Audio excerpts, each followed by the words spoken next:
Happy Mushoku Mondays, everybody. Welcome back to yet another trek through the Mushoku Tensei Jobless Reincarnation novel series. We are in Redundant Reincarnation, Volume 3, Chapter 10 question mark? Chapter 10? We're going to get to Chapter 10. We're going to get that last chapter of Redundant Reincarnation. We're going to be able to move on from Redundant Reincarnation until Volume 4 apparently comes out. But yes, we're going to take a little bit of a detour. A lot of people have been saying, or at least, some people in the know, like Lucius and stuff like that, have been saying there's been a lot of changes from the web novel to Redundant Reincarnation Volume 3, especially around Aisha's perspective. So we're going to take a little bit of a detour and go into Aisha's perspective. Now, there is a lot of stuff in there that's going to be rehashing a lot of stuff that we've already gone through because it's been pretty much repurposed into the other volume.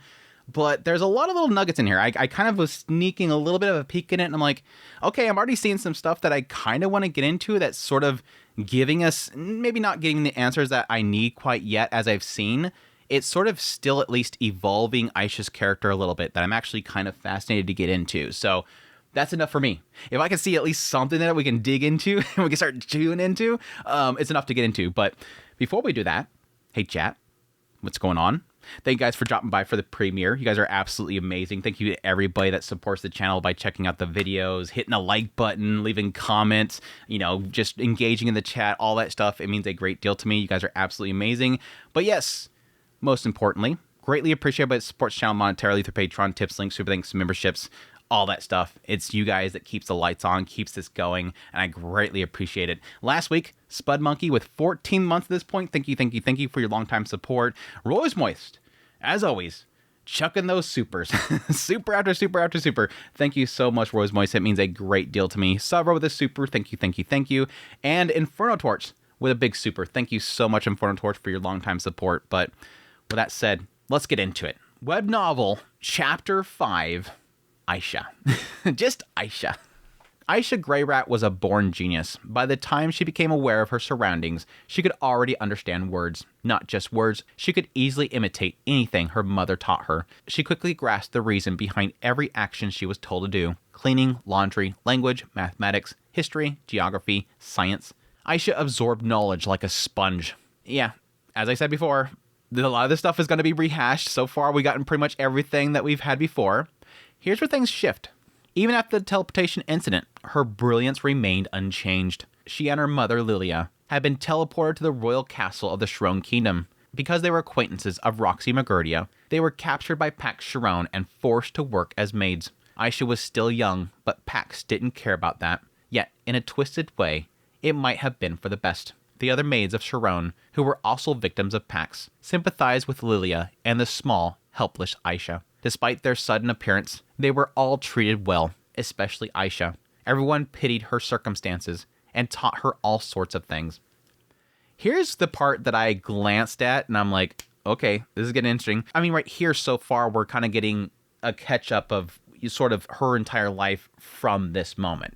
Now, granted, we did get some perspectives of, like, Millis and whatnot for Aisha during this time. This is going a lot further back and seemingly setting up as to why Aisha has a skewed perspective here. Yes, glad to see that, yes, despite the fact that Pax is in the presence of her, it didn't seem like she was too interested in her. Thank goodness. But there seems like there's other things that are going to be influencing her. Aisha learned many things from them, primarily how to deal with people. On top of formal speech, she picked up a coquettish way of talking. That's interesting. That's an interesting thing. Because I think they implied she got that from Lilia. I thought Lilia was teaching her those things. I mean, she could have taught her things about that, but this is something that she sort of, I guess, mastered during this time. Not just having the formal speech, but also having that flirtatiousness to it. How to express gratitude, how to make requests, how to refuse things, how to greet people, how to make someone laugh. Being exceptionally bright, Aisha quickly realized that knowing how to manipulate people was crucial in life. To her, the world seemed simple. Now, again, this technically makes sense to the timeline here because when Aisha was back at home, she was being taught all these things from Lilia and how to serve Rudius, assuming that eventually she will serve Rudius in some capacity as a maid. You're going to learn how to cook, you're going to learn how to clean, you're going to learn all this stuff to keep in the house and keeping Rudius happy. It's the moment that she comes to the Sharon Kingdom and she's behind these doors and that she's around all these people that are pitying her. She's learning how to manipulate people, all on how to survive. These are all individuals that are working within this facility in some certain capacity, like maids and whatnot, that are going to have to learn how to manipulate people in order to survive. That's what she's picking up here. It's a dog-eat-dog situation that she's in.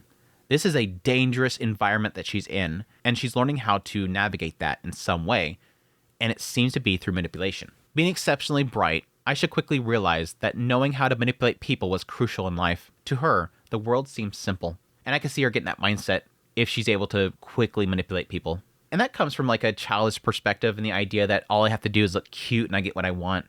That like spoiled aspect. Everything she was taught, she memorized with ease. Imitating and improving on any skill was no challenge either. Once she had mastered something, applying it in different ways came naturally. That was when she noticed how low the ability of those around her were. The maids taught her many things, but they lacked flexibility in their thinking. They had knowledge but no wisdom. She rarely interacted with the children her age, but the few that she met had neither knowledge nor wisdom. To put it bluntly, to Aisha, everyone around her seems stupid. I mean, if you're surrounded by maids and servants, yeah, a lot of them are going to lack a lot of knowledge. The flexibility thing makes sense, though, because a lot of these people are probably too afraid to step out of their bounds. When they're given a task or something they're supposed to do, they're supposed to sort of keep in line. However, that didn't mean that she was optimistic about her future. She understood that being trapped by packs meant that her future was bleak. And also, her mother kept pushing the idea of serving a brother she had never met. A perverted one with an interest in little girls' underwear. That also was grim fate. Yeah, I'd assume that she's talking about the idea of not meeting him, and the idea that, yes, she was very, very young when he left the house, so she doesn't really have a recollection of him. But she knows about the Pontsu. She knows about the Holy Relic, though. But Pax was even worse than that brother. Aisha had picked up on this from her mother and the maid's reactions. He was a vile person. It was painfully clear what would happen if she remained in that place. So she decided to act and break out from the situation. She was young, weak, and physically lacking, but if she didn't act now, it would be too late. And then she met her brother, Rudius Greyrat. After that, Rudius became a special existence to Aisha. Special word again. Now this is a web novel. It could be similar translation here, but still. To her, she was the only competent person she had ever met. Rudius was always ahead. He did things no one else could. Despite her genius, what he accomplished seemed impossible to her. Mastering advanced magic, thinking flexibility, commanding powerful allies, yet he never became arrogant and always treated Aisha as an equal. The stark contrast from her initial impression of him made her see him as someone worthy of admiration. Interesting. And again, this sort of does line up with what I've already kind of expected from her perspective of Rudius. And the idea that, yes, he's powerful, he has a lot of flexibility, he's someone as incredible as Lilia has always said. That's what she said. Lilia kept saying, I have to follow this person, I have to be and serve for this person, but he's a pervert. He got these little girls' underwear that he was worshipping. Gross. He likes these pantsus of this little girl. The Holy Relic. But now I see that he's incredible. He's got Rajur to his side, and he's fighting with all these other people to come rescue me, and he's flexible and uses these cool spells and all this kind of stuff. He's a lot more better than I initially thought. I thought he was a failure. But again, a lot of the stuff that we already knew. But here, an added thing saying, yet he never became arrogant and always treated Aisha as an equal. That's an interesting thing. Which honestly makes me question why she's so unaccepting of people that are less than her. He's amazing, flexible, master of advanced magic, but treated me as an equal. Interesting that she doesn't pay that forward to other people. There's obviously a disconnect there. He's able to do it for her, but she fails to do it to others. This is a man I wouldn't mind serving. The fact that he likes little girls' pantsu is a minor issue. That was how she felt. Perhaps it was a suspension bridge effect. After all, this was Aisha's first real crisis in life. She had learned the skills of a maid, studied, and acquired people manipulation skills. But Aisha still knew very little, and in an unfamiliar town, when a full-grown adult twice her size grabbed her and tore up the letter that she thought was her lifeline, she had been completely helpless. Then, like a hero, Rudius saved her. It was only natural that she grew attached to him, But to Aisha, that didn't matter much. She had already decided on her future. She would serve Rudius as a maid and bear his children, just like her mother had told her. That's the big part right there. This is her future. This is her role. This is her focus. Focus on this and only this. That was simply the way things were. Aisha understood that people were born into different circumstances and lived different lives. With that understanding, she examined her own birth and upbringing and concluded that that was the natural course of events for her. Yeah, it technically very much the flow of a life of a maid. The maid will have a child, and that child will end up taking their role. Just how it is. A blacksmith will have a son, and the son will eventually take over as a blacksmith. Of course, if she had wanted to do something else or become someone else, she would have pursued that instead. But her ambitions didn't require her to take a different path. That's a very interesting line there. Her ambitions didn't require her to take a different path. She just didn't want to. As long as she received a salary, she could work under Rudius and still do what she wanted. That's sort of a side effect of comfort. Why would you bother? Again, look back at the point in which, Rudius was saying go to school. Norn, Aisha, Dad would want you to go to school. I'll sign you up for school. And Aisha said, no, this is what I want to do. Why would I go to school when this is what I'm going to do? I have comfort. I have a paycheck. I'm comfy here. I get to do what I want to do. I look up to Rudius, and he's great, so why wouldn't I just do this? Why would I even care about anything else? If that was the case, why not work for someone she respected, earn money, and live freely? Yeah, she gets everything that she wants. And a big part of that was that she was no longer under the thumb of Lilia. She was happy to finally be out from underneath her. Finally, I get to be in this house. I get to put frilly stuff on the wall. Lily would never let me do that.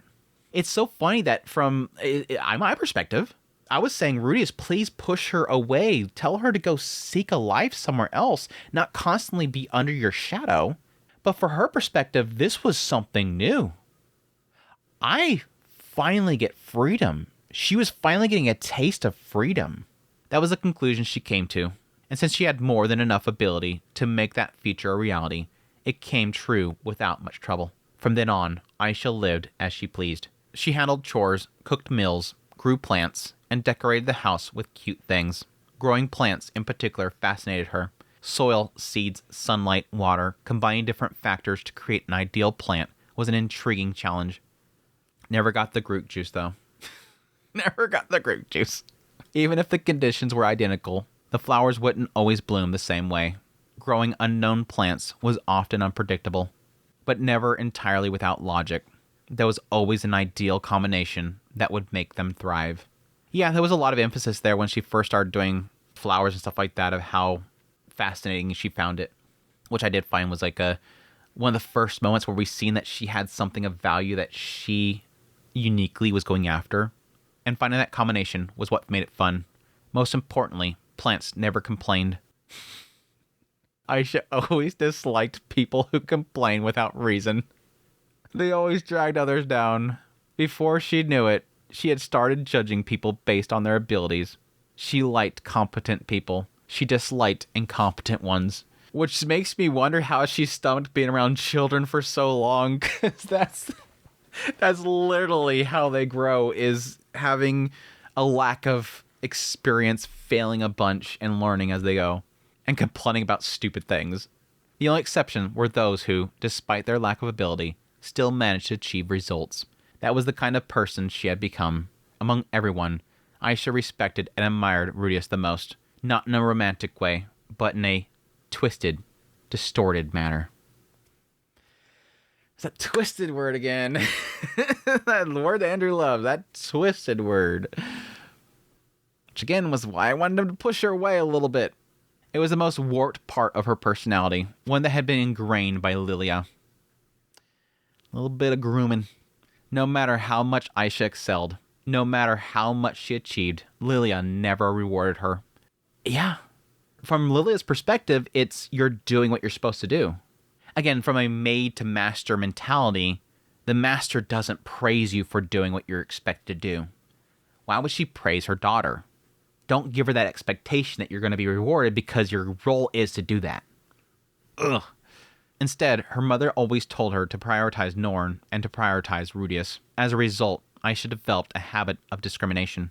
And since she judged others based on their competence, she became extremely sensitive to her own failures. When she failed, she feared her identity would crumble as a result, that she would be abandoned.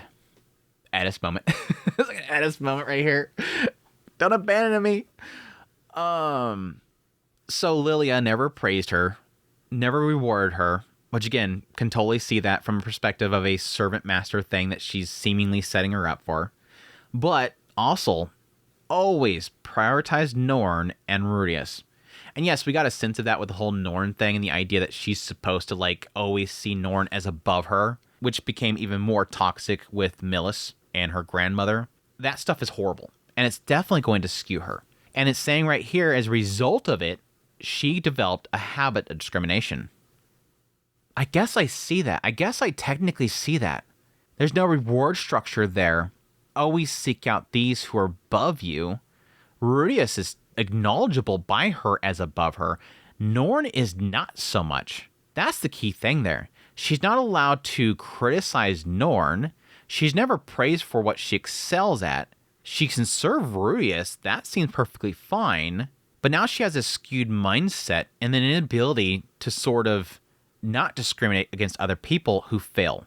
Now I can finally have that ability to criticize people, and she's going to openly do it. But the sensitivity to her own failures makes a lot more sense to me, because I always assumed it was a case where she's trying to look great to impress Rudius, and that Rudius will not discard her. What she says, that she'd be afraid of being abandoned. I have to be great. She said that really early on, in the idea that she hated that her mother was always drilling this into her head to serve Rudius, and she didn't like the idea of serving Rudius. But then when she's seen how amazing he is, she's like, thank goodness that Lilia did that for me, because now he will accept me as a maid because I'm so good at it. If I didn't have all that training drilled in my head day and night, robbing me of my entire childhood, he would have probably discarded me and saying, hell no, you're not good enough to be a maid. No, I'm competent. I can pull it off now.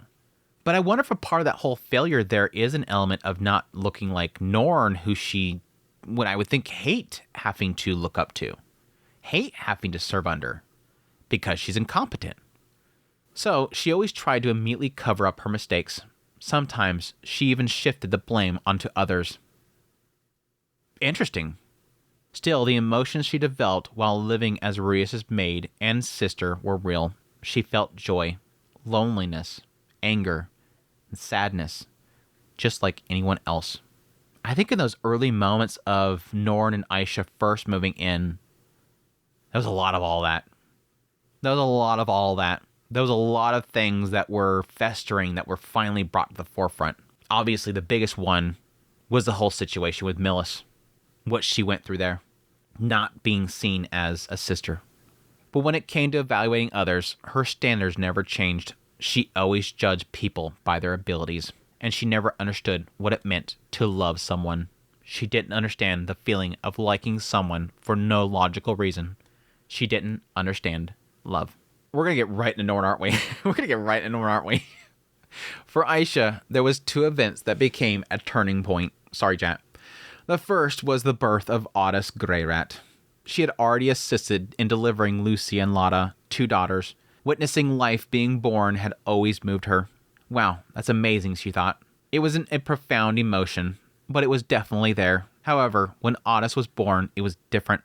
Please get into it. Rudius wasn't present. Edis, despite it being her first childbirth, was strong. Lilia and Aisha had already helped deliver two babies before. Everyone in the room was experienced, and Edis was full of energy. The birth itself wasn't particularly difficult. I don't think so. And because of that, the first person to hold Otis after he was born was Aisha. When Aisha held Otis in her arms, she felt something she hadn't felt with Lucy or Lotta. Hearing the newborn Otis cry loudly, a feeling unlike anything before sprouted deep in her chest. It was an emotion she couldn't put into words. Something bittersweet. Something frustrating. I don't know if that was specifically mentioned in the light novel. Something frustrating. I think it did, and maybe it's just standing out to me now. Even after the birth was safely over, After Edis sighed in relief and fell asleep. After Otis had also fell asleep. After night had fallen and Aisha slipped into bed, the feeling remained. Her mind was oddly alert, making it a sleepless night. Lying on her back in the bed, Aisha raised both hands, recalling the sensation of holding Otis. The feeling left in her hands was very similar to Lucy and Lada, but it wasn't exactly the same. Perhaps because he was a boy? She didn't know. What's the frustrating? I'm stuck on that word now. I'm so stuck on that word now. But at that moment, Aisha realized that she felt incredibly comfortable. She wanted tomorrow to come quickly so she could take care of Otis, who would cry and scream. To Aisha, Otis was something special. She didn't know in what way or how, but from that day on, Aisha changed a little. Until then, her daily life had been composed of her work as a maid, the things that she enjoyed, tasks requested by her brother, and her advisory role at the Mercenary Corps. But she started slacking off on all of them significantly. What did she do instead? She took care of Otis. In a way, it could be considered part of her maid duties. But for Aisha, it was something different. Was it because she liked it? No, that wasn't quite right either. She just wanted to watch over Otis. If possible, she wanted to talk to him. She looked forward to him growing up. For the first time, Aisha felt something was special. I'm related to ability. This is right here connecting something potentially. With everybody else, it's about ability. It's about what they can do for her. Every single person that she runs into, they are a potential tool. Especially with the mercenary band being so prevalent in her mind. How can this person be used? How can I use this person? How can I manipulate this person? How can I make them loyal to us and not betray us? The blackmailing aspect. Finally, she has something in front of her that she's not looking at ability, but I can also say that there is Lucy and Lotta and everybody else before then that she potentially wouldn't be looking at that way. But she could have been. She could have been, well, it could be more of an idea with them. She wasn't really even thinking about that. Wasn't thinking about really anything besides, again, serving Rudius. And these are their children. Another moment came when Norn got married, the second turning point. Norn Greyrat married Rajur Superdia. From Aisha's perspective, it was an unimaginable match. Unimaginable match. They were different races, and their age gap was far too large. Oh no, this is why she's okay with it. Oh, it's all making sense. No, I'm joking. It could be a part of it, though. But Norn said, I've loved him for a long time. I was in love with him. Aisha didn't understand the word love. She never truly felt love or romance. Of course, she had fond feelings for her father, her mother, and even Rudius. Ever since they reunited in Shrone Kingdom, she'd always thought highly of him. But if someone asked, do you want to marry him? Do you want to have his children? She would only tilt her head in confusion. If Rudius were to make advances, she wouldn't refuse. Yeah, she kind of implied that when they had that talk. It's like, I'm not attracted, but sure. That's what I've kind of been set up to do. But it would simply be an extension of her work as a maid. Makes sense why that came to her mind so quickly when they were having the family meeting. Fortunately, because again, Lilia was setting her up for that. Fortunately for her, Rudius had no such intentions, and they maintain a comfortable relationship. But perhaps because of that, she never truly understood those feelings. When Aisha said this, Norn gave her a puzzled look, as if thinking, why don't you understand? Seeing that expression, Aisha felt a sense of defeat. That was a gut punch back then, yeah. That was a gut punch back then. This girl just doesn't understand this stuff. It doesn't make sense to her. She can't figure it out. And again, with the whole mercenary bands and her birthday and everything, it just feels like this girl she doesn't have a purpose. It feels like this girl has everything together, but she doesn't have this. And it almost feels like she wants to fill that gap in her heart. In my heart, there is this hole, and I can't seem to find something to fit in there. What am I supposed to put in there? And I can kind of give it a side effect to the whole idea of feeling comfortable. I've always felt comfortable. I get paid. I can put up frilly things. I have my own room. I have a place here. I have work to do. Why would I worry about anything else? Eventually you realize you never got a chance to put something in that hole. You never thought that you had to. until somebody else feels it before you. And then suddenly it's like, wait, I kind of want to know what that is. Seeing that expression, Aisha felt a sense of defeat. In the past, when they were younger, Aisha didn't like her older sister Norn. As a child, Norn always prioritized emotion over logic and was extremely selfish. If she wanted things her way so badly, she should just have acted on it and changed things herself. But she always refused and didn't take action. Yeah, a lot of the complaining around Paul and stuff she didn't like. Compared to their brother, she was utterly stupid. Yet despite that, her mother and grandmother always prioritized Norn over her. She understood it was because of their different birth status, but even if she could accept it, serving under someone she considered an idiot was incredibly stressful for Aisha. She believed that in the future, Norn would only be an annoyance to both her and their brother. That was how she saw her, looking down on her. Ugh. Again, another side effect of just this horrific raising. Lilia pushing that upon her. Claire pushing that upon her. It's not healthy. It's not healthy for these kids. And yet, Aisha had always said the same thing to Norn. Why don't you understand? Since childhood, from when they reunited in Millis, until Norn entered the University of Magic, she had always asked her that over and over. At that moment, she realized something. Back then, she must have been making the same face Norn was making right now. She never thought of it as winning over her before, but somewhere deep inside, she must have felt a sense of superiority. That's why now she felt defeated. That's a good connection to make. It seems bad, but it could be a potentially very positive thing for Aisha right here. And the fact that she gave that expression to her of, why don't you understand? And now she finally sees how bad that looks. Oh, that's what it's like to have somebody look down upon you. Oh, this is what it feels like to feel defeated. I keep doing that to other people. That's the face I give everybody else. I now understand that I don't like that. Why would I do that to other people? Potentially. That's why now she felt defeated. No, I lost. I think I lost to you, Norn. Aisha reached that conclusion. She lost to Norn. For the first time in her life, she lost to her sister. But strangely, she didn't feel frustrated. Maybe because Norn had grown without Aisha realizing it. Norn had attended the University of Magic and learned many things, while Aisha did not, since she decided not to go. Not just magic, swordsmanship, history, or mathematics. The so-called studies. To Aisha, those things didn't count as growth. After all, if she put in a little effort, she could surpass Norn in all those areas in no time. Real growth was something much more fundamental.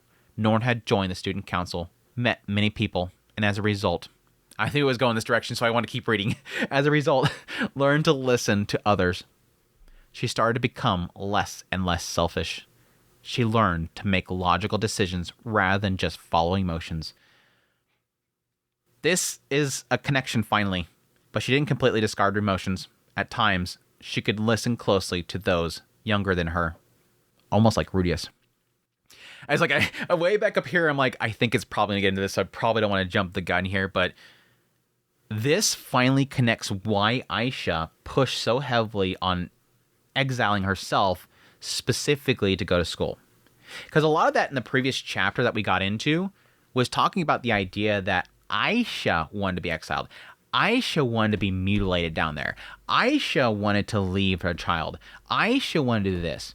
And Rudius didn't like it. And that's why I was so happy when he said basically that that's like punishing the child for her to leave the child. Yeah. But Aisha was pushing it. Rudius accepted the punishment that she wanted for herself. Why would she see growth in going to school? Why was she so adamant about school specifically? There. She's seen how it made Norn grow. Because Norn went off to school, I stayed in the house. I think that Norn's a failure. She keeps coming back and she's a failure. Her grades are horrible. Why is she even bothering going to school? Why can't she figure this stuff out? And then suddenly, she's grown up and she's getting married to Rajerd. Everybody's happy for her. She discovered something I haven't been able to discover. There's something different about her. That's right. She went to school.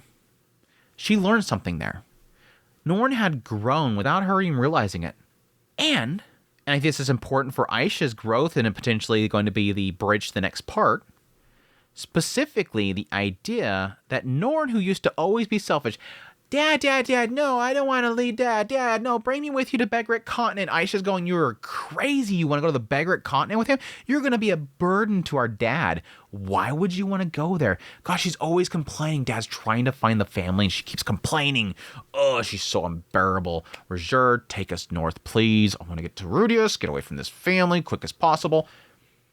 She's always selfish, always whining, always a burden upon other people. Now suddenly, she's in the student council.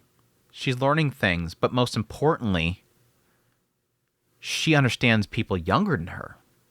At times, she could listen closely to those younger than her, almost like Rudius. Again, I think this is a big bridge going forward. But at some point, she had become someone Aisha could no longer look down on. That's why Aisha didn't feel frustrated. She wasn't frustrated, but she did feel a little envious. Now she's sort of seeing Norn as at least an equal now. Now she has something I want. Because in some ways, Norn had reached a place that Aisha didn't know. A place she hadn't yet reached. That was what she thought. Love. But this was something Aisha simply couldn't grasp. After all, she didn't understand the feelings of love. There was no one she wanted to marry. So while Aisha envied her marriage, she could also conclude that she would probably never go through with it herself. She would probably never be as happy as Norn. That's what Aisha thought. But she also didn't feel the need to change. She was already happy enough as she was.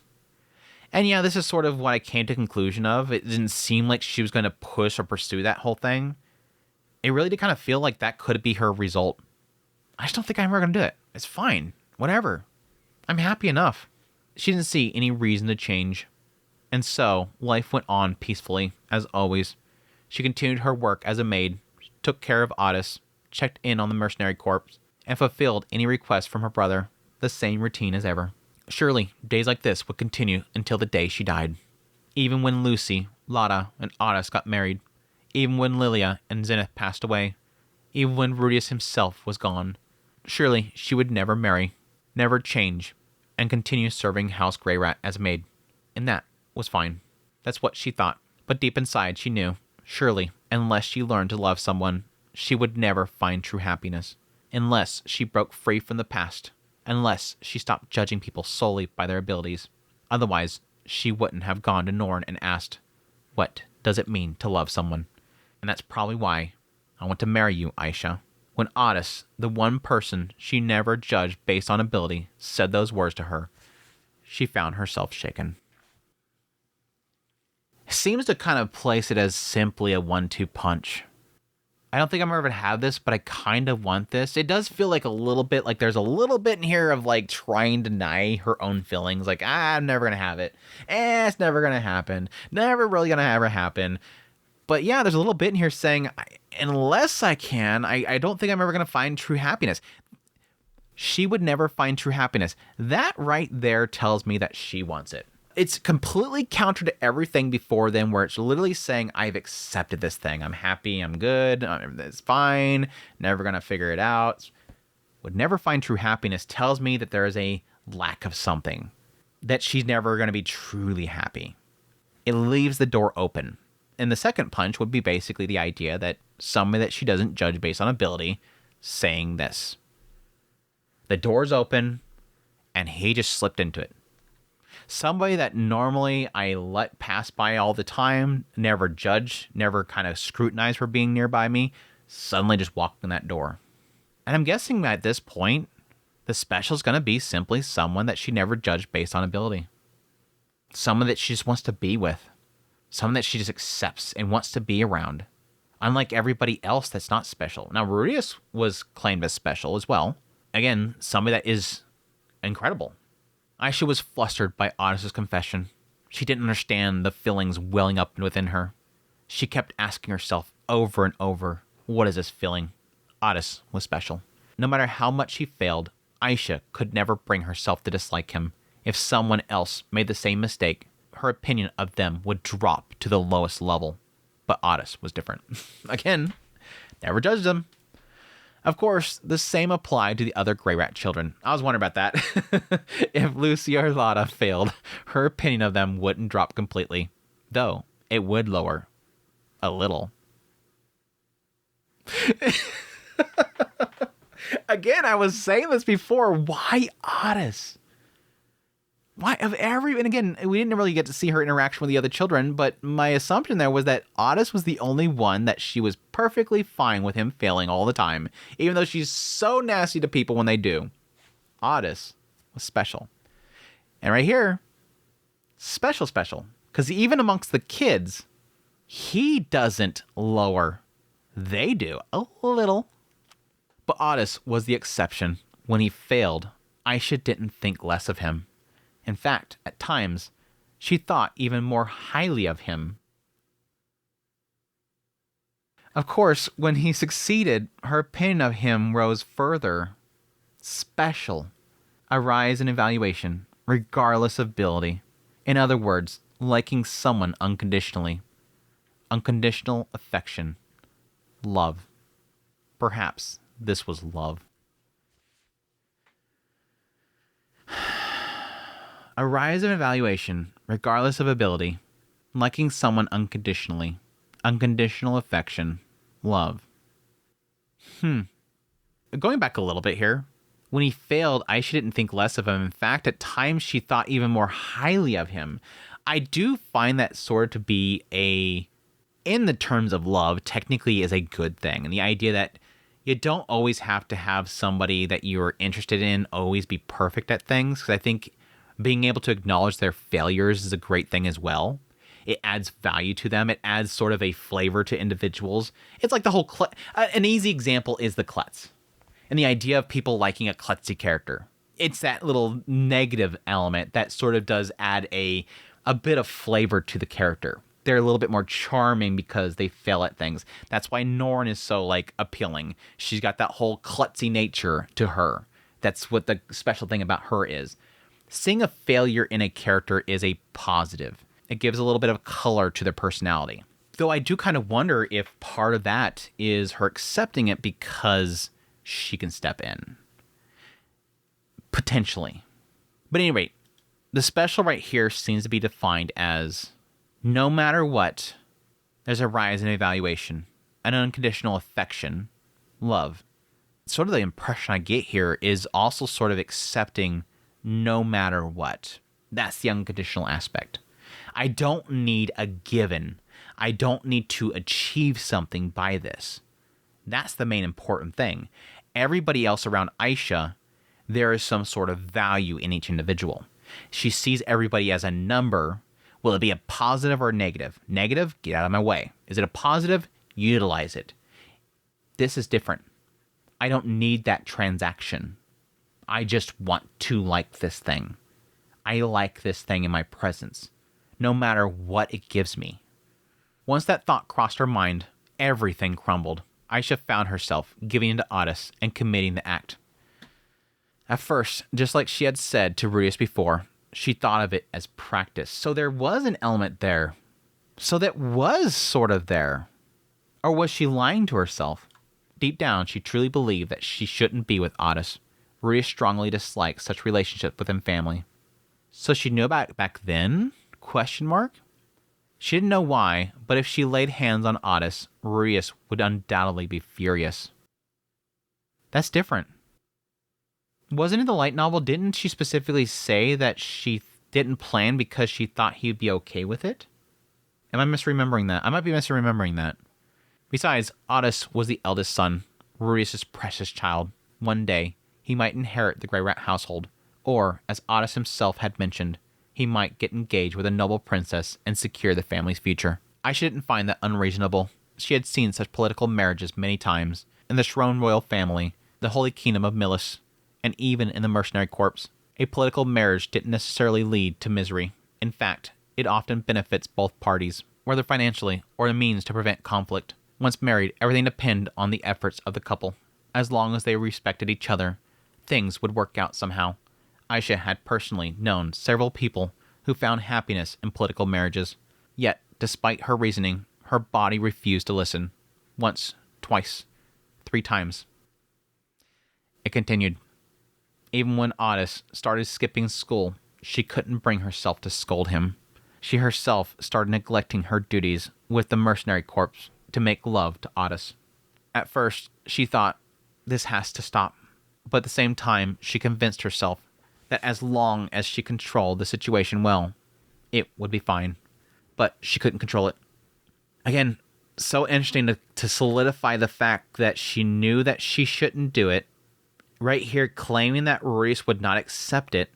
Neglecting so many things, allowing him to neglect so many things, but yet having no plan. Having no plan. Again, this is Aisha. This is the whole emotion thing. This is where she thinks emotionally and she's not thinking strategically. And that's why she falls here. That's why, for once, Aisha fails at something, because she is letting herself get swept up in this. Giving into these desires. Something illogical. Typically for her, illogical. Her thoughts were easily pushed aside and desires won. She told herself, oh well, it cannot be helped, and indulged herself in the moment. There was no plan, only short-sighted decisions. Yep. She's doing something she knows is wrong. With such recklessness, it was only a matter of time before everything unraveled. In the end, Aisha and Otis's affair was discovered when Ruius unexpectedly returned home, earlier than planned. At first, she intended to brush it off as practice. Practice. This feeling was just practice. So even at this point, she doesn't really understand why she's doing it. She's brushing it off as practice. This feeling was just practice. So she's still lying to herself here? Neither she nor Otis was serious. This is just a fleeting whim, a momentary lapse of judgment. Framing it that way would be the least painful for everyone. But Sylphie saw through her.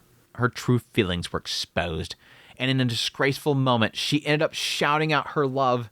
Even then, Aisha still held on to a naive hope. Ruius would be angry, but ultimately, he would forgive her. Maybe, just maybe, he would even accept the relationship. That was what she thought. In fact, Sylphie even seemed to set the stage for that possibility. But when the truth came out, things were completely different. Ruius did not approve of the relationship. With a stubbornness Aisha had never seen before, he adamantly tried to separate them. Aisha had never seen Ruius like that. He wasn't flexible, nor was he logical. With nothing but a firm gaze and an unwavering tone, he simply said no. It was the first time in her life that she had seen her brother like this, but she recognized the expression he made. I was about to say, wait, didn't it say that he technically had an expression that she's seen before? She could never forget that face. It was the same expression that he had when he was preparing for his battle against Orsted, the one that he had made when he was crafting the magic armor, back when he was wearing that grim expression on his face. That face struck fear into Aisha. At that moment, she instinctively realized, I'd become Ruius' enemy. Yes, it made sense. Right now, she was trying to destroy what Ruius had painstakingly built over time. Understanding this, she instinctively nodded to his words on the spot. But a lingering unease remained in her heart like a lump. Back in her room, as she settled down, that unease grew. Soon, she would be separated from Otis, and Otis would likely study abroad and eventually marry someone else, or perhaps a marriage proposal for her would come up. If she were in Ruius' position, she would make it happen, because that would be the best path for both Otis and herself. Then, a thought crossed her mind. Happiness. What exactly was happiness? How could she find happiness for herself? Aisha knew. She knew she was in the wrong. If she continued her relationship with Otis like this, it would only lead to disaster. Ruius' actions were undoubtedly the right ones. She needed to separate from Otis. She couldn't dwell on this unease. If she did, it wouldn't just be Ruius. She would be betraying her entire family. Sylphie, Otis, and Roxy, who trusted her with Otis. The other children who adored her and called her Sister Aisha. They weren't as special as Otis, but still, they were irreplaceable for her. Yet Aisha thought, if she left Otis now, she would never be happy. She could continue to live as she did before, but that wouldn't be happiness. She would watch Otis live happily while she drowned in regrets. She would wonder, why didn't I act back then? That thought will haunt her forever. Then Aisha realized, I want to be happy too. And so, she decided to elope. Yeah, that pretty much all right there ran how I kind of expected it. I think the only part there that's sort of interesting is just to kind of emphasize the fact that in the end, when presented with this immovable object, running into the situation that she can't seem to overcome, in the end, there was the temporary thought of, yeah, technically Ruius is right. I'm destroying something here, and I'm going to destroy this family, and I'm going to ruin this relationship that I have with all these individuals that I do like to be around. But I know that I can't step away from this without having a regret. Otis is going to move on with his life, and I'm going to be back here. I'm going to have that regret, which is so crazy to think of. Just a few pages ago, when we were getting into the idea of her kind of accepting that she'll never have love. That's fine. I'm going to always be alone. It's fine. I'll never find true happiness, but I'm good. I'm comfortable. She's comfortable. Now she's feeling like, oh, I'm going to be down bad if I don't get this. It's completely changed for her. That very night, she devised a plan and left the house with Otis in the dead of night. By early morning, she had already set up decoys to throw off any pursuit. According to plan, they fled to the kingdom of Asura. From there, they used an unfinished teleportation circle to reach the King Dragon Realm. Yeah, that's what I was expecting. It's there and there. In the King Dragon Realm, she summoned one of Pt.6's subordinates and asked him to deliver a message. Then, they infiltrated the mercenary corps in the King Dragon Realm and used a magic circle that had been set up beforehand to transport themselves to the basement of Orsid's office. From there, they traveled to the Holy Kingdom of Milis, utilizing the connections she had built through the mercenary corps to settle in a nameless village. There they changed their names and identities and spent her time with Otis while continuing to spread false information. Yeah, that all kind of played out. I expected it. Interesting coming back to the Orsa's office in order to get to a direct path. Again, I would assume that she would know that Pt.6 is going to be easily the one that's going to be able to find her. I mean, they're kind of buddies. He does kind of respect her. She did make a good impression on the guy. I kind of wonder what she would end up telling him. It was flawless. Even Rurius wouldn't be able to find them there. She had erased all traces of their journey. The groundwork had been laid. The only potential problem were Pt.6 and Kishirika, but she had already reached out to Pt.6. Though he hadn't given his absolute word, he had at least promised not to interfere directly. A nameless village. And for him, it's leave me alone. I just want to do my own thing. Pt.6 just leave me alone. I want to do my work. A nameless village, a waypoint for timber distribution. Naturally, it wasn't marked on any map, and in a few years, it would likely disappear entirely. There, Aisha worked in logistics, managing transport efficiency, while frequently relocating from place to place, while accompanying the movements of the village. I thought they actually had a house that they were staying at. This makes it sound like they're moving. Worked on logistics, which is the movement of product, managing transportation efficiently, while frequently relocating from place to place. I guess it's talking about the logistics, moving it from place to place. To avoid detection, she constantly manipulated information. If there was even the slightest sign of a lead in the information network that would likely be found, she would erase all traces of having lived there and move to another hiding place. She was confident, even if her opponents was Rudius, she wouldn't be found. She wouldn't fail. It would be fine. Aisha kept telling herself that. A life with just her and Otis. It was fulfilling. Aisha thought, so this is what happiness is like. But somewhere in her heart, a sense of unease remained. Living with Otis, this was good. But Otis was no longer as affectionate towards her as he once was. Huh? I wonder if this is going to be partly what she kind of brought it up in the light novel about the idea that they can't find true happiness. There was a break somewhere in there that they would never truly, have a family. Otis was no longer affectionate towards her as he once was.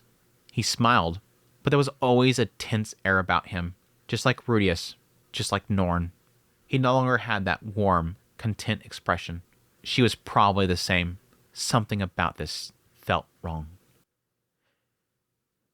They're finally alone, but there could be an element that they're afraid or uneasy. This isn't happiness, is it? This is a mistake, isn't it? Yeah. Did I fail? These thoughts lingered in her mind, but Aisha looked away from them and did whatever she wanted. She refused to acknowledge that she had failed. She couldn't bring herself to accept it. And then Aisha became pregnant. Her body grew heavier by the day. Her legs refused to move as they once had. Her ability to manipulate information had faltered, and she realized at this rate, Rudius would surely find her. It was then that Aisha finally admitted her failure. A monumental failure, one that she could blame on no one but herself. And even if it was a failure, she could never put the blame on Otis. Otis was special.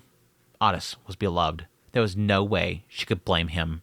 At that moment, Aisha's self-worth plummeted to the ground. There was no escape. She had practically kidnapped Otis. She believed Otis had followed her on his own free will, but he had still defied Rudius. She was sure her family no longer saw her as one of them. That was the kicker right there. Ugh. She had no right to be seen as family anymore, but which would explain why she would want to be exiled.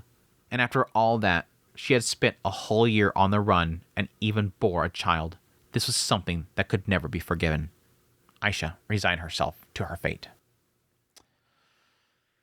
And that's the Aisha perspective. I mean, apparently a lot of it is her perspective, but that was the key one that people were pointing out, and I could see why. This is, I mean, overall, like, putting aside, like, what this means for Redundancy Reincarnation Volume 3, putting aside all the elements of Otis and Aisha's relationship in this whole segment here, a lot of this is a cool added bonus to Aisha's character. Again, a lot of this stuff we kind of assume, but it's sort of giving it a lot more weight as to being, this is the reason why. For example, the whole reason why she has, developed this really flirtatious way of manipulating people. Yeah, it makes sense that she probably learned a lot of that while they are in Sharon. I mean, it's like, go from the point that Rudius left the house, and Aisha and Norn are just little babies. And then cut forward, and he sees her in Sharon, and suddenly she's got that little flirtiness to her. She's manipulating Rudius and everything. Again, I can see her getting a lot of that from Lilia. Like, this is the way to really flirt with him. This is the way to get... And I think Rudius said that too. Every single time that she did that, who did she learn that from? Lilia. Where did she learn to do that? Lilia. That's the assumption. It probably evolved quite a bit, I think, being behind those doors, being in that palace, being around all these other maids, and having to survive this very difficult situation that she's in. Again, a lot of this in here is sort of evolving her as a character. So it's a really good chapter. I'm really appreciative that my direction was pointing this way. I thought that it would be like, yeah, it'll be a lot of the same stuff, which a lot of it is. And yeah, and technically finally getting into what is special. That was sort of the key thing there, which, yeah, it kind of works. It makes sense to me. And I kind of guess I feel like I kind of understood that to begin with. It's going to be somebody that's going to obviously be requiring no transaction.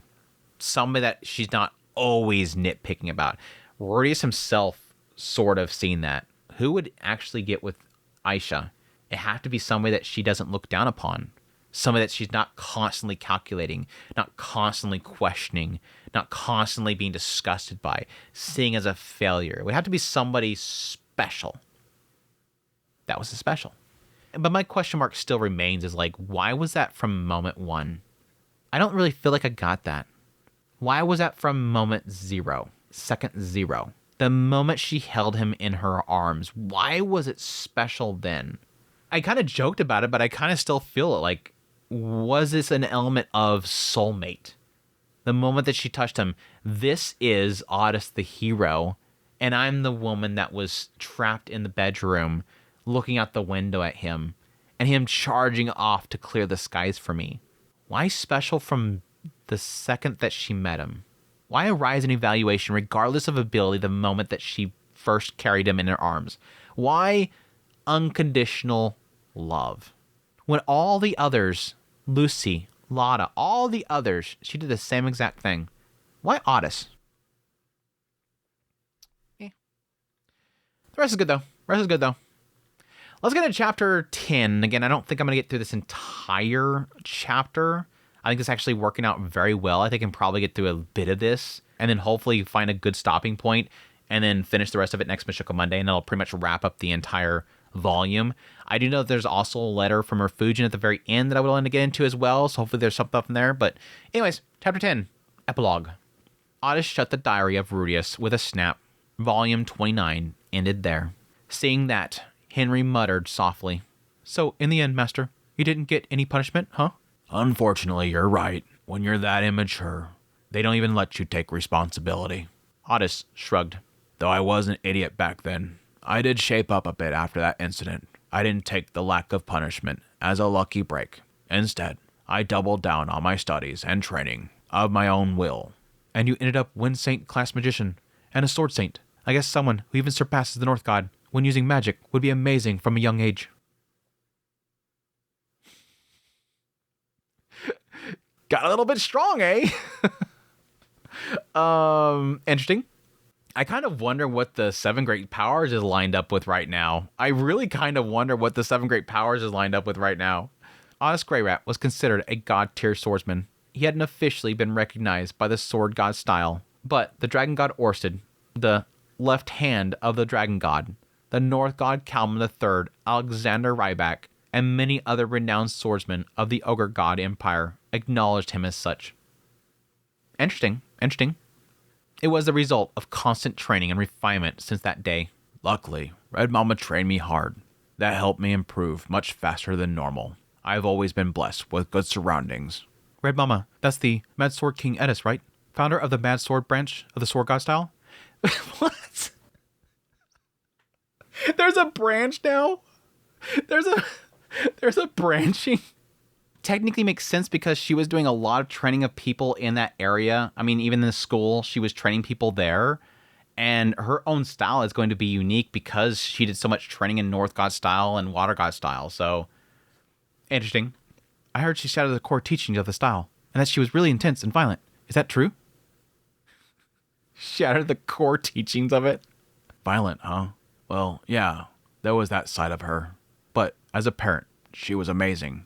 When I really started putting in the effort, she responded in kind. Honestly, she was more of a father than my actual dad. Well, she is the husband. The one who would smack me when I was in the wrong and set me straight. That was always Red Mama. Again, because Race is rarely ever there and never punished him. Otis narrowed his eyes fondly, as if reminiscing. So, what happened after that? After that, I graduated from school, went to get Aisha, got married, and became one of Father's subordinates and a member of the Rudo Mercenary Corps under Lord Orsted. Looking back, that probably was the hardest time of my life. There was so many temptations. For some reason, starting around that time, women began hitting on me a lot, especially big-breasted ones. The leader of the Rudo mercenaries back then was especially dangerous. I stayed true to Aisha, but still, she had a supernatural alluring charm that made my eyes keep drifting to her. No, let's not talk about that. Anyways. Is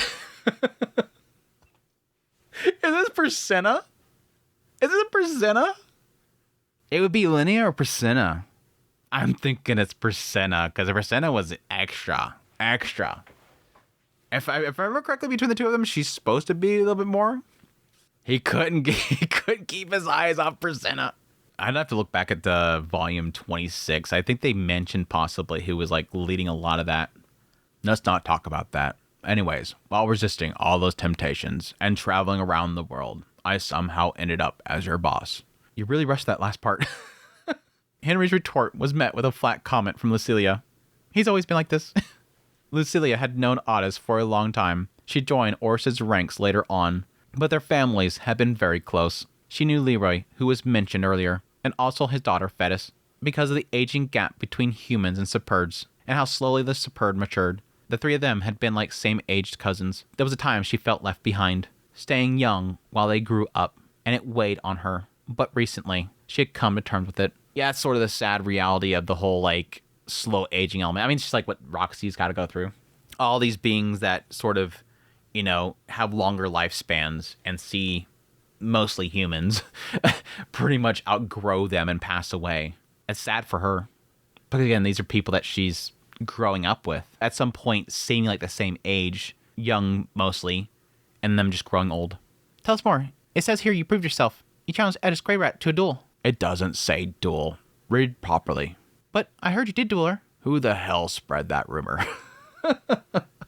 Mother. Aunt Norn. Well, I wouldn't go so far as to call it a duel. But yeah, we did spar. Then explain that in detail. Also, tell the story about how you went to pick up Aisha. As a maiden, I'm curious.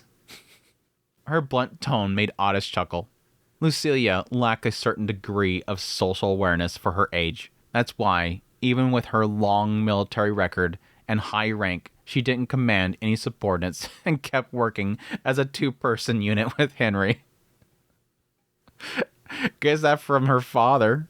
Well, why not? But that was also the choice made by Lucilia herself, and both Orsted and Otis approved of it. It also helped that Henry, technically Otis's great-nephew, was surprisingly sociable, despite the curse he carried, and that made things easier. That said, It's not much of a story. And so, Otis began to talk about the final episode of this tale. I've dreamed that day many times. Even now, on anxious nights, it still comes to me. It's a classic nightmare for me. In the dream, I'm facing off against Red Mama. We've both drawn our swords. We're holding our stances, inching closer, waiting for an opening. Dad's watching. So are White Mama and Blue Mama. Both my older sisters, my younger siblings, Leo, Dillo, Bite. The whole family is watching. I trained very hard to be ready for this day. Even knowing training alone wasn't enough. I kept swinging my sword, firmly believing this is something I had to overcome. I was going to beat Red Mama. That determination burned inside me, and I looked at my sword. Only it looked shorter than usual for some reason. My arms and legs weren't those of a grown man. They were like those of a 12-year-old. I couldn't grip my sword properly. In fact, I couldn't even remember how I usually swung it. Actually, wait, at some point, the sword had disappeared from my hand entirely. Where did I leave it? I had to go find it. While I was thinking that, Red Mama swung her sword. My hand went flying, and I woke up. I was about to say, that's gotta be when they were back at the house, and Edis first showed up with Rudius. And I woke up. When that happens, I sit up in the pitch dark, drenched in cold sweat, staring at the hand that got cut off in my dream. It's still there, of course. The skin is rough, covered in calluses. Then I reflect on my life to try to calm myself down. When I was younger, Aisha used to comfort me when I woke up like that. Well, I'm sure lots of people have dreams like that. The kind where you screw up something crucial at a big moment in your life, forget something important, make a fatal mistake, and ruin it all. Dad used to say it was a manifestation of anxiety. That dream, of course, came from something real. The final day of me and Aisha's running away journey. A very Rudius reflection moment. A very, very, very Rudius reflection moment. So I'm glad that he actually brings him up. The manifestation of your anxieties, the idea of, having that anxiety, going to sleep, and seeing this crucial moment in your life where you made a screw up. And for him, it's, man, we were away with each other. We had it all. We were having our little lovey-dovey away moment there. Even though, again, technically Aisha's falling apart and everything, that doesn't really matter. What matters is that crucial moment right there where he failed to protect her and drive off and succeed at proving his worth of protecting Aisha. That's really the key thing. That moment right there was to prove that he can protect Aisha. Now, again, Rudius acknowledges him in that moment. Yeah, he pulled it off. I can see that he grew. But in his mind, I failed. That was a failure. I failed something. Fatal mistake. I lost to Red Mama. She cut off my hand. Then she hugged me. Hard. While I was slumped and broken, even after getting healed with magic. She didn't say any unnecessary words. Didn't even say I should get stronger. But I felt it. How important it was to become strong. I had to become strong. This is totally...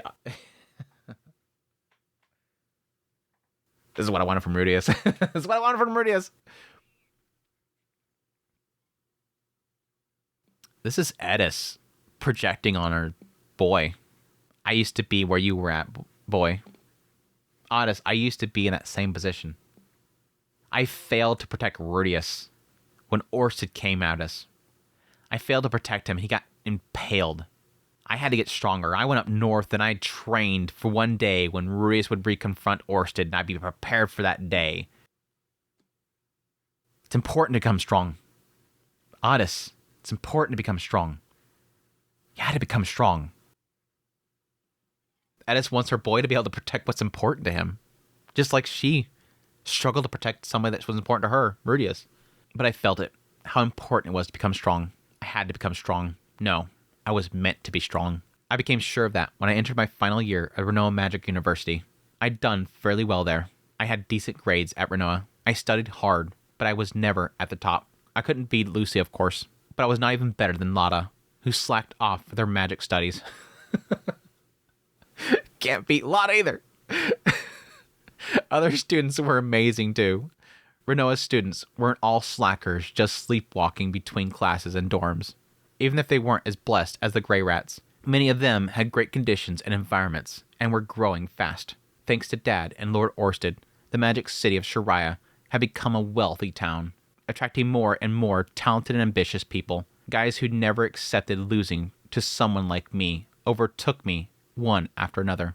I tried hard, especially after parting with Aisha, but I only became number one in one area. It frustrated me. I knew Aisha would have probably been number one in most areas, but there was something I was best at. Swordsmanship, or rather, combat in general. Yeah, I'd be curious if it's not necessarily just the swordsmanship, but actually combining magic, just like Lucy pretty much taught him. I wasn't the best at offensive magic, but when it came to mock battles using offensive magic, I was unmatched.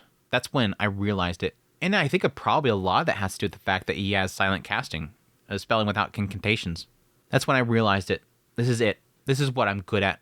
Or so I thought. I figured maybe I was being short-sighted. I thought maybe I was just running away from things I wasn't good at. But when I talked to Red Mama about it, she never once told me don't run away. She just smiled and said, I know. I was the same way. This is so much Otis Edis. This is an Otis Edis chapter right here. I love it. I felt like I was running away from everything and I was just attaching to something that I was good at just to get away from my failures. Edis is like, yep, that was me too. That entire journey from the Demon Continent was Edis going, I can fit in this spot for Rudius so he doesn't leave me behind. I got to get stronger. I got to get strong so I'm not a burden. And then when they, again, run into Orsted, what's her choice there? I got to get good at swordsmanship so I can protect him. This is this hole, this cubby that I can fit in. I got to get in there. Swing the sword, swing the sword, swing the sword, swing the sword. Yeah, she looked happy. When I told her I didn't think I could get good at anything else, Red Mama looked troubled, angry, maybe even on the verge of tears. But the moment I said I liked fighting, that I was good at it, that this is the one thing I could be my best at, she had a big smile on her face. She's relating to her boy. I think Red Mama must have been the same way in the past. Yep. Actually, from what I heard later, her strengths and weaknesses were way more extreme than mine. Maybe the fact that I could be at least called competent in other areas to some extent was thanks to Dad's blood. That's actually a very interesting way to put it. And it's sort of what I would assume. I heard later her strengths and weaknesses were way more extreme than mine. Meaning that the areas that he is not excelling at, like school, studying, all that kind of stuff, she was way worse. But when it comes to one thing I'm excelling at, which is swordsmanship, she's way better.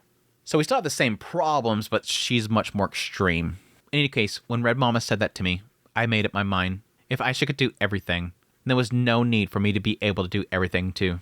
It was enough for me to be Aisha's sword, to always be by her side, at her waist, so that when the time came, she could just draw me and rely on me. That would surely become a source of strength for her. It would give her peace of mind. Just like how Red Mama was that kind of presence for Dad. I was about to say he's drawing it. Fujin's going that direction. I know where it's going.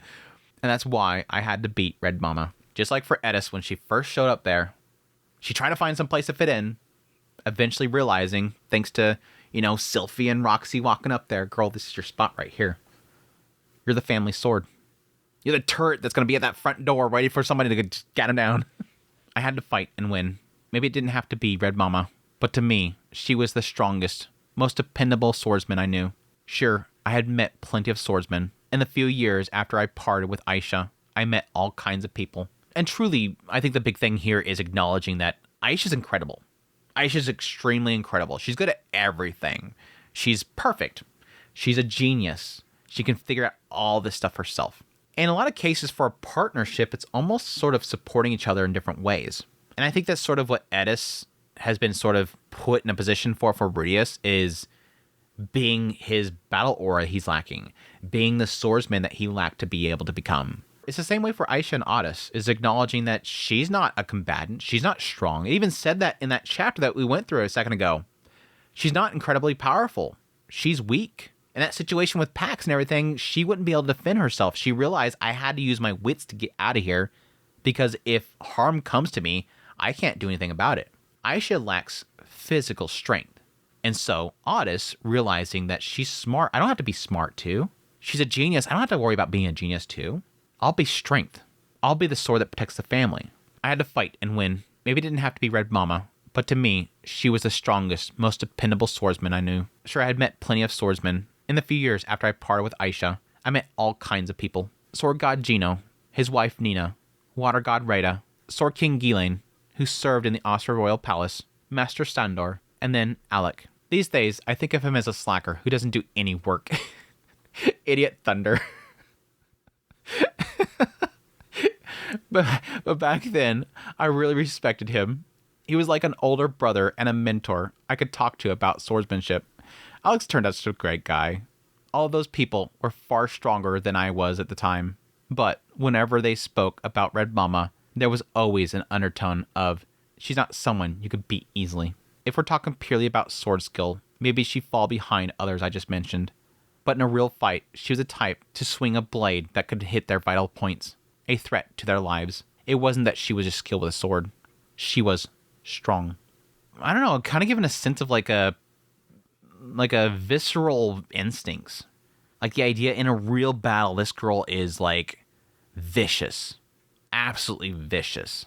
That's why I set Red Mama as my goal, to be recognized as a full-fledged swordsman. I had to defeat her, so I trained like hell, built up my raw strength, developed my own tactics, and polished my technique. Right around the time that I graduated from the renowned Magic University and was about to enroll in the Austrian Royal Academy, my dad said to me, "You're probably ready now, but it's time you went to get Aisha." At some point, Dad had recognized me, but I still couldn't recognize myself. So I said, "Until I can land a blow on Red Mama, I'm not a real man. I can't go to Aisha yet." Yeah, I kind of mentioned that with the end of the diary there, and the idea that he finally recognized him. Finally said something to his boy. He was proud of his boy. His boy's grown up and that he sees great things in his boy. But yeah, additionally, that he felt that he had to do something with Edis, and that Edis recognized him. But it didn't specifically say that if he beat her or not, so that'll be curious. I can still remember the look of satisfaction on Red Mama's face when I said that. Lada, on the other hand, was dumbfounded. So were my younger sisters. Sieg looked like he totally expected it. That guy had been under Alex's influence right up until he entered the Austrian Academy, so he probably liked that kind of dramatic development. Dad looked uneasy, but White Mama and Blue Mama convinced him, and he gave me a nod. And so, a few minutes later, I was standing face to face with Red Mama in the Grey Rat family garden. We were both holding real swords, ready to fight. Dad said, wouldn't wooden swords be enough? But I didn't think that would convey that I was serious. Red Mama didn't say anything. She just brought a real sword. She knew without me having to say anything. I remember taking deep breaths over and over as I faced her. I was nervous. This wasn't just some graduation exam. There was no guarantee of victory. No secret technique that would assure it. Red Mama was a formidable opponent. I fought all kinds of people over the past few years, but she was probably the one I had the least chance of beating. Why was Red Mama so strong? Why were even master swordsmen so wary of her? I thought about that many times over the years, and I came to a conclusion. Red Mama's strength came from her sheer toughness. You could call it grit or tenacity. Because of her title Mad Sword King and her wild appearance, people often misunderstand her. But that wasn't the case. She's not the type to charge in recklessly without thinking. Yes, she was fast and she had incredible offensive instincts. And yeah, she'll come at you with overwhelming force. But in reality, her defenses surpassed most swordsmen of the Sword God style. She knew how to move her body optimally. Even when she stepped in deep, she never left any fatal openings. She just wouldn't let you land a fatal blow. She had the kind of endurance like the North God style swordsman, designed for long, drawn-out battles. Sometimes she'd even lure out her opponent's attack like the Water God style practitioner, and then parried them at the last second. I think this is the first time they've really ever kind of fully gotten to that. But I mean, that was the assumption. There's a lot of cases where it sort of shows signs of that. But yeah, technically, yes, this girl had literally all these different styles drilled into her. And it's something that she sort of, applied each of these things to her over time. I think it kind of showed a little bit of that in her fight with Galfalion in the end. But what set her apart from those other styles was how aggressive she fought. She never stopped attacking. All Sword God style users aim to take down their opponents before themselves are taken down, but Red Mama was something else entirely. She didn't aim to finish the fight in a single blow. Many Sword God style users go all in on their first move. That's how powerful the Sword of Light is as a secret technique. Red Mama fights like she's doing that too, but she's not. She's always had a follow-up plan in case her Sword of Light was dodged. I once saw her in a mock battle with the Water God Reda. Reda had more overall wins, but none of them were decided in a single strike. Edis at this point going toe-to-toe with Reda. Again, I've constantly felt that Edis is at least Emperor at this point, and it only takes one more step up to go that high. Isolde technically took upon herself that position once Reda was gone, and she felt able to. But granted, in the end, it only matters about who wins the first one. It doesn't really come down to overall wins in the end. Red Mama's Sword of Light was always launched skillfully, never just thrown out carelessly. Sure, sometimes she won with it, but Rada was superior and often would deflect it and launch a counter. Red Mama would take the counter, but it never ended the fight. She would never let a single strike finish her. Even if that blow led to her losing in the end, at that moment, she was still standing.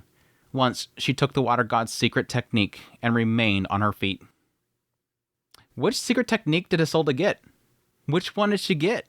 Did she get Rada's? Did she get that whole technique that was literally what everybody was afraid of? Question mark? Even with that relentless offense, her defense never faltered. She was always fighting with the assumption that her opponent was stronger, almost like she believed that if she held the line long enough, Dad would take care of the rest. She reminded me of Grandma Ellen Lace and Regerd. Interesting comparison, I guess. Interesting comparison there. She was a true warrior, not just a swordsman, but a warrior. Someone who had the offensive power to be a finisher, and also the endurance to hold the front line for extended periods. That's who Eddis Greyrat, the Mad Sword King, was. Yeah, again, that all kind of lines up with sort of how they portrayed her and her desires to be strong enough. That was like one of the things that she came to the conclusion of when she was in the North. I'm never going to be strong enough to defeat Orsted. She knew just how overwhelmingly powerful Orsted was. She wasn't going to lie to herself. Her mindset was that I need to hold him long enough that Rudeus would figure something out. And I had to beat that opponent at her peak. In this crucial moment, it wouldn't be easy. Before the fight, I thought about it over and over. How could I beat Red Mama? How could I land a decisive blow? The first strategy that came to mind was a surprise attack. Catch her off guard from the first move with something she wouldn't expect and then end it in one blow. Even if she was tough, she also had limits, and I could use magic too. I had plenty of tricky options at my disposal, but I didn't choose that path. I decided to fight her head on, fair and square. Ain't no way he's gonna win then. Because that was the only way it should be. I had to defeat Red Mama, and to win meant to surpass her on equal terms. Besides, the goal wasn't to beat Red Mama. The goal was to prove that I was a full-fledged man. And that's enough. That's enough.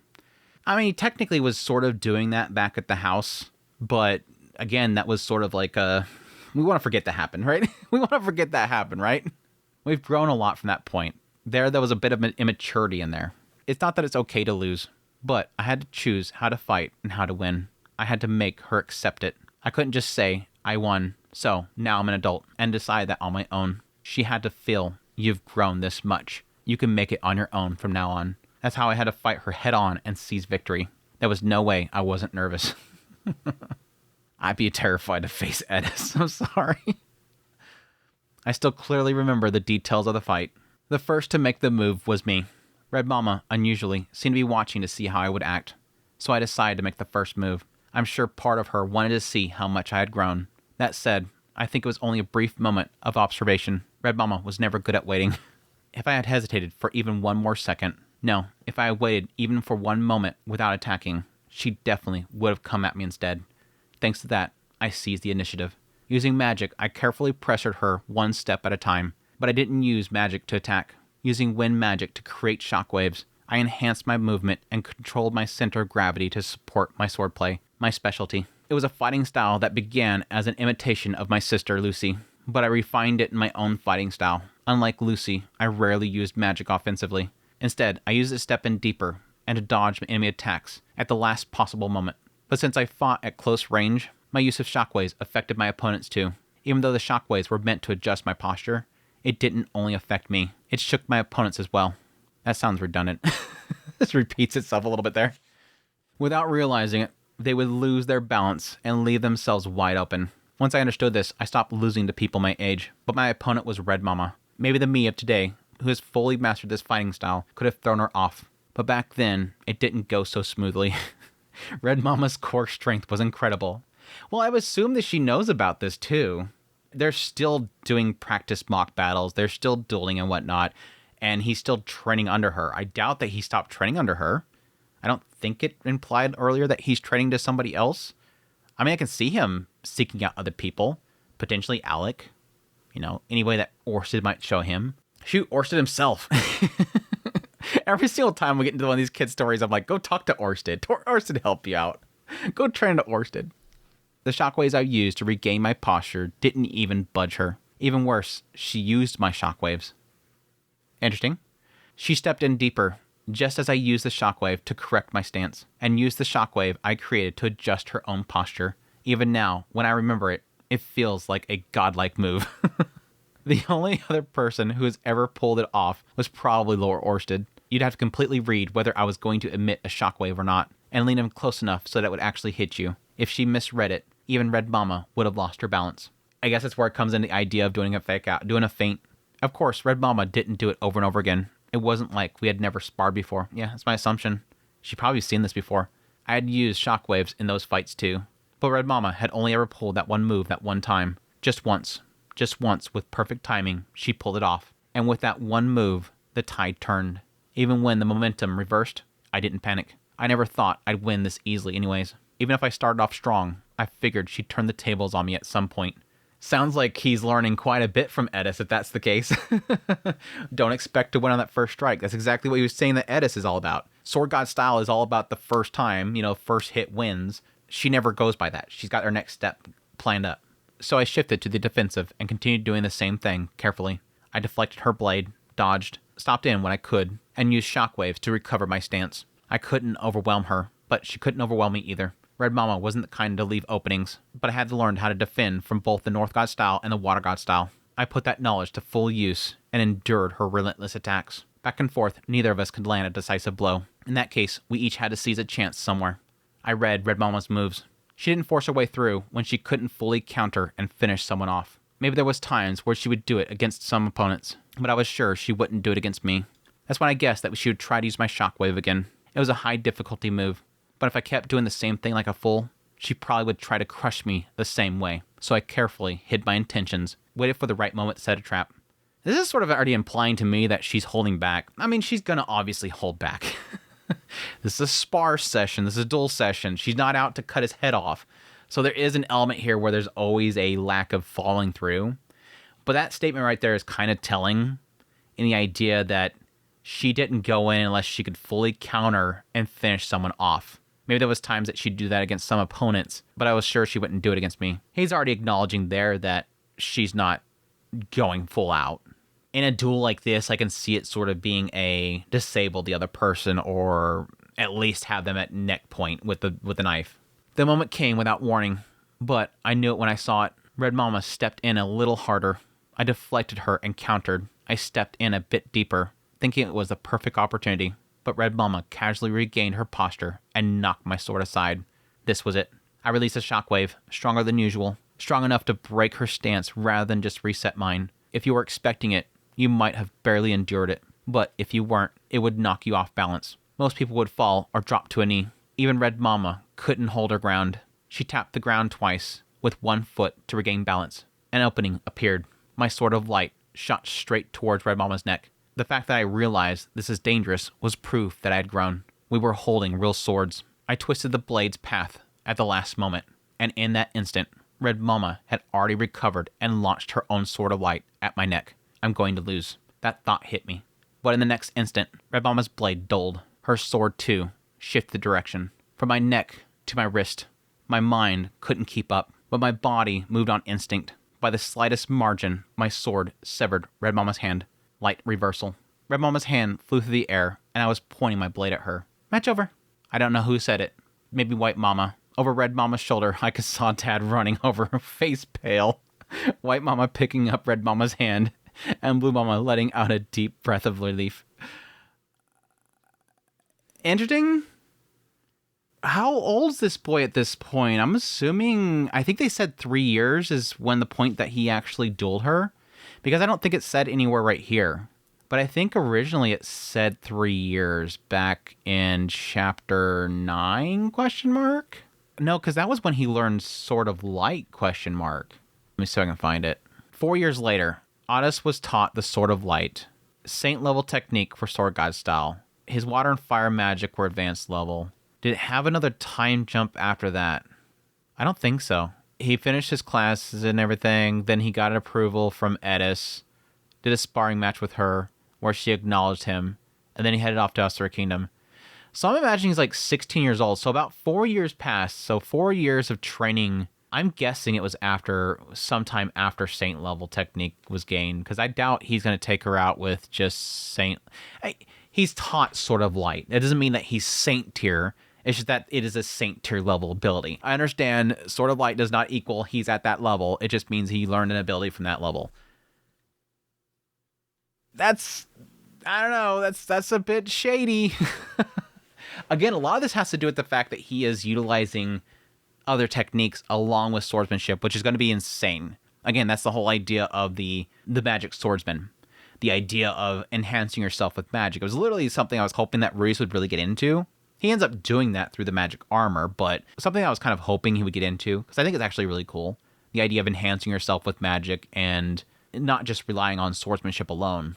But yeah, apparently our little saint level boy just took down a emperor, pretty much god tier swordsman. Okay. He's supposed to become like some crazy wind god, so again, it really does come down to that whole aspect of having some sort of desire to go towards. Having that potential really unlocked when you have something that you're fighting for. Edis really hasn't had that in a while. I mean, technically there's the constant threat of the man god, and she's constantly, helping train other people, but having a goal that really pushes your limits. That's the Geno thing. Something to push you. Something that Edis had when she was first defeated by Orsted. Anywho. Lotta went back in the house, and Sieg and my sisters were cheering loudly. Lotta's like, I'm done. Peace out. That was boring. Looking back now, I feel like I just barely managed to win. It wasn't a victory I could easily replicate. In terms of pure power, Red Mama was still several levels above me. But even so, I fought her without backing down at the critical moment, and I think that alone was enough. Humble boy.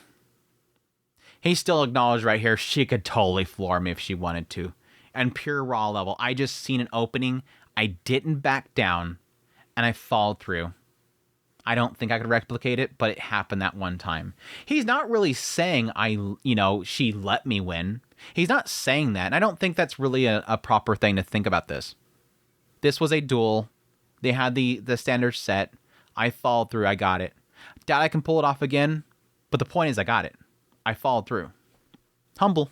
Honest. I locked eyes with Red Mama for a few seconds. Then we hugged. Even though she had lost a hand, she hugged me tightly. Really tightly. So tightly, I thought she might crush me, but I didn't hate it. Red Mama had always been at my side. She never abandoned me. Not until this very day. She didn't say anything, but I could tell without words that she was praising me, saying, well done. I hugged her back just as tightly. I was pretty sure I was crying. And just like that, I became a full-fledged adult. And that's chapter 10, part 1. I'm going to stop there. That'll get me all emotional right at the very end. Edis loves her boy. I mean, going back to the whole situation back at Aisha's hideout, as they call it, it really did feel like that was like insanely violent. I mean, even the family meeting, how she's just beating the crap out of the boy. Like, she's pure rage, upset that her boy is not protecting Aisha, that he's letting Aisha take the blame, and that he's standing by like a coward. It feels bad, that physical violence against a kid who obviously doesn't know what the hell they're doing. But there is sort of a tough mama situation here in a different environment in which he's being raised, an environment that's very violent and very tough to get through. It is really kind of molding him to be a protector, a solid physical sword fighter protector. It's not going to be pretty. And he's definitely grown a lot over this period of time. Again, 4 years based on the previous chapters, mentioned there about the Sword of Light. 4 years of pure training here in order to get to this point. She's mad happy for her boy. I like that he's sort of putting it that she never left my side. She never abandoned me. Not until this very day. In lieu of everything that's happened in this volume, that's sort of a very curious statement. I don't think he ever once said that he was upset by her actions during that whole situation. Nor do I think that he ever seen what she did was wrong. That her punishment of him was something that he technically accepted as right. That she's right for being upset at me, and that I'm upset at myself for not having protected Aisha. Interesting. Interesting. But yeah, apparently, Sword Emperor Otis right here gonna go off and get his girl now. But again, like I said earlier, I'm gonna call it there. We technically have like another like I think 10 pages worth of this chapter of my outline, which is legal size, longer document. I have like 10 more pages for chapter 10, and like I mentioned earlier, there is the letter from Refugin. So I'm actually gonna dig into that because based on what little I know about that letter, it seems very prevalent to this volume, and I do want to cover it. And then beyond that, I don't know. It might be a shorter Mushoku Monday next week, or I might find a small little chapter or extra chapter to throw in there. But either way, that's what I'm going to call it there for now. But I thank you guys for watching this Mushoku Monday. I hope you guys enjoyed this Mushoku Monday as always. Really do appreciate you guys for dropping by for the premiere. Hey, chat. Hope you guys had fun. Hope you guys enjoyed this Mushoku Monday. Now that we finally have calmed down from all the drama from the previous weeks, we're able to finally chill and just get back on these stories, see where my boy Otis ends up going. But it's always a lot of fun. It's always a lot of fun, really kind of getting people's feedback and listening to people talk. I do kind of want to mention, I did see somebody that was a little bit like talking about how some of my takes were getting a lot of pushback. And I'm like, it's actually perfectly fine. I am perfectly happy that people disagree with my takes on this stuff. Because I don't want an echo chamber. If I ever get to a point where like I give takes over my what are we talking about, like 4 years now at this point? If I have people that are just constantly just buttering me up and saying how true, man, true, I don't want that environment, especially for Mushoku Monday. Because the idea for Mushoku Monday is to really analyze these volumes and really dig into them. And I'm perfectly fine with people seeing things differently. That's why I was saying, I said a couple times over the last like 4 or 5 Mushoku Mondays, there's a lived experience aspect to a lot of this stuff, and I do love seeing that different lived experiences. I think a good prime example is some people see physical correction of children as being domestic violence, whereas me personally, with my experience with it, I see it as correction, that it was scolding, that I do appreciate that my father did for me. But there's some other people that say no matter what, if you put your hands on a kid, no matter how hard you do it or what you do it for, it's DV no matter what. It's the different perspectives, the different lived experiences, and how people see this different stuff. What Edis did to Otis in that family meeting, some people will say that is uncalled for. I do not like Edis ever again. Some people see that, no, that's sort of something he was kind of deserving, or in some cases, maybe that was a bit too much. I mean, everybody has a different experience with it. They see it differently. And again, like I said before, I want to hear those different perspectives.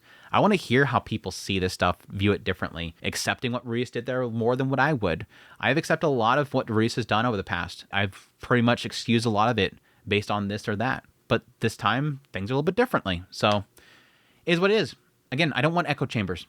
If you guys have your opinions, let me know in the comments down below. And we'll just kind of ash it out, talk about it, and move on. But I don't want a bunch of people disagreeing with me. I don't ever want to have an environment where everybody just agrees with me. That's just too boring. But anyways, I really appreciate you guys a lot. But with that said, chat, hope you guys had fun. And again, as usual, thank you guys so much for your ongoing support, all of your support monetarily through Patreon, tips, links, super thanks, memberships, all that stuff. Thank you. Thank you. Thank you. Thank you. But until the next Mushoku Monday, y'all take care.